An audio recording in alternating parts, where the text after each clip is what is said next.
बचपन में कोरेगांव की यात्रा। हमारा परिवार मूल रूप से बॉम्बे प्रेसिडेंसी के रत्नागिरी जिले के दापोली तालुका से है। ईस्ट इंडिया कंपनी के शासन की शुरुआत होने से मेरे पूर्वजों ने अपने खानदानी काम को छोड़ दिया था। वह कंपनी की सेना में भर्ती हो गए। मेरे पिताजी ने भी परिवार की परंपरा का पालन किया और सेना में भर्ती हो गए। वह एक अधिकारी के पद तक पहुँचे और सूबेदार के पद से रिटायर हुए थे। रिटायरमेंट के बाद मेरे पिता अपने परिवार को लेकर दापोली दोबारा बसने के लिए आ गए, जहां हमारे पूर्वज रहा करते थे। लेकिन किसी कारण से मेरे पिता ने अपने विचार बदल दिया।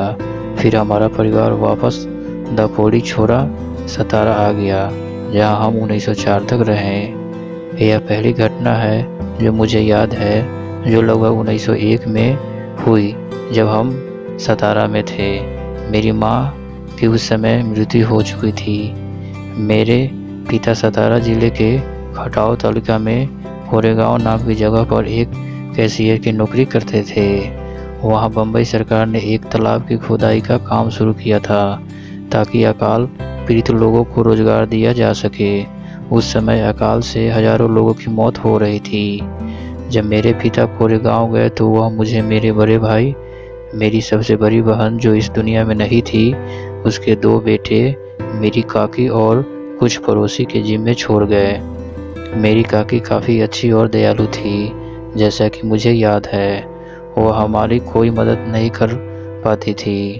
वह थोड़ी नाटी थी और उसके पैरों में भी काफ़ी परेशानी थी, जिसकी वजह से उन्हें बिना किसी के सहारे चलने फिरने से काफ़ी परेशानी होती थी।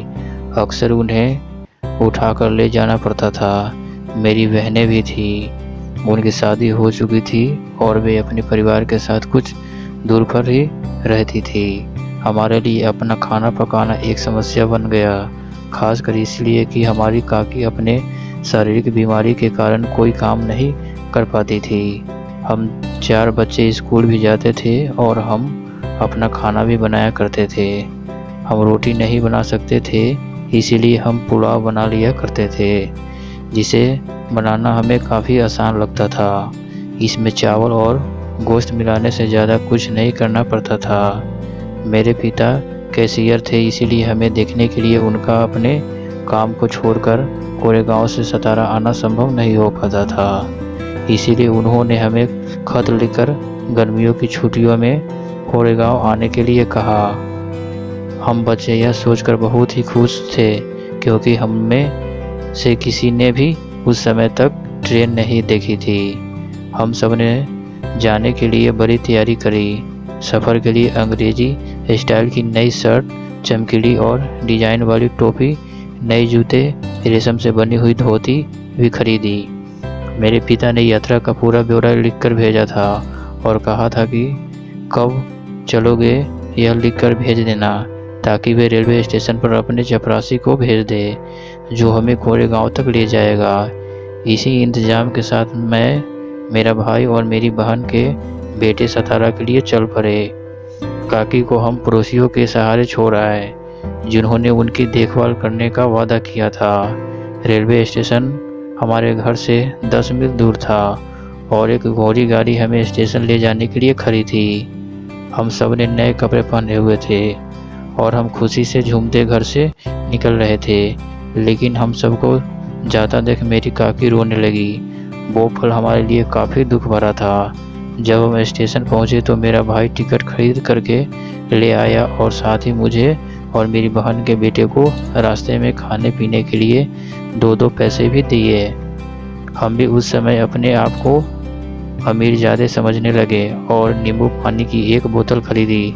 थोड़ी देर के बाद ट्रेन की सीटी बज गई। हम जल्दी जल्दी ट्रेन में चढ़ गए ताकि वहीं छूट न जाए। हमें कहा गया था कि मसूर में उतरना है, जो कोरेगांव का सबसे नज़दीकी स्टेशन है। शाम को लगभग 5 बजे ट्रेन मंसूर पहुंच गई और हम अपने सामान के साथ नीचे उतर गए। कुछ ही मिनटों में ट्रेन से उतरने वाले सभी यात्री अपने घर को चल गए थे। हम 4 बच्चे वहीं प्लेटफॉर्म पर खड़े थे। हम अपने पिता या उनके चपरासी का इंतजार कर रहे थे। उन्होंने आने का वादा किया था।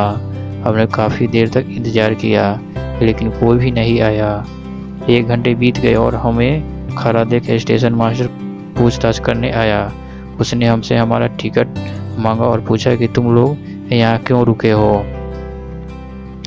हमने उन्हें बताया कि हमें कोरेगांव जाना है और हम अपने पिता या उनके चपरासी के आने का इंतज़ार कर रहे हैं। हमें नहीं पता था कि कोरेगांव कैसे पहुंचना है। हम सबने अच्छे कपड़े पहने हुए थे। हमारे कपड़ों या बातों से कोई भी यह पता नहीं लगा सकता था कि हम अछूत के बच्चे थे। वास्तव में स्टेशन मास्टर को लग रहा था कि हम ब्राह्मणों के बच्चे हैं। वे हमारी परेशानी से काफ़ी दुखी भी था, जैसा कि हिंदुओं में होता है। स्टेशन मास्टर ने हमसे पूछा कि हम कौन हैं। मैंने बिना कुछ सोचे समझे झट से कह दिया कि हम महार हैं। महार उन समुदायों में से एक है जिन्हें बॉम्बे प्रेसिडेंसी में अछूत माना जाता था। यह सुनते ही स्टेशन मास्टर चौंक उठा। उसका चेहरा अचानक बदल गया। हम यह साफ देख सकते थे कि वह एक विचित्र भावना से भर गया था। मेरा जवाब सुनते ही वह अपने कमरे में चला गया और हम जहाँ थे वापस नहीं खड़े हो गए। 20-25 मिनट बीत गए। सूरज डूबने ही वाला था। हम हैरान परेशान थे।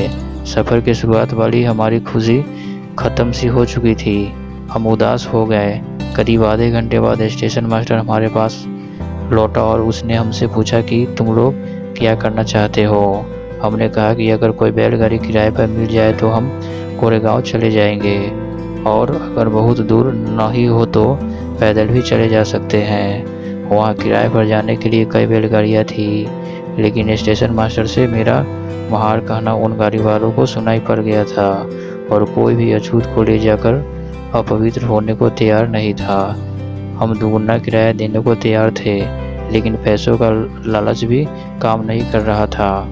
स्टेशन मास्टर जो हमारी ओर से गाड़ी वालों से बातचीत कर रहा था, उसको अब समझ नहीं आ रहा था कि वो अब क्या करे। तभी अचानक एकदम से उसके मन में एक बात आई और उसने हमसे पूछा, क्या तुम लोग गाड़ी हाँक सकते हो। हमने फौरन कहा, हाँ हम हाँक सकते हैं। यह सुनकर अब वह बैलगाड़ी वालों के पास हमारी ओर से प्रस्ताव लेकर गया और उनसे कहा कि तुम्हें दोगुना किराया मिलेगा और गाड़ी वे खुद चलाएंगे। गाड़ी वाला खुद गाड़ी के साथ पैदल चलता रहेगा। एक गाड़ी वाला राजी हो गया। उसने दोगुना किराया मिल रहा था और वह अपवित्र होने से भी बचा रहेगा।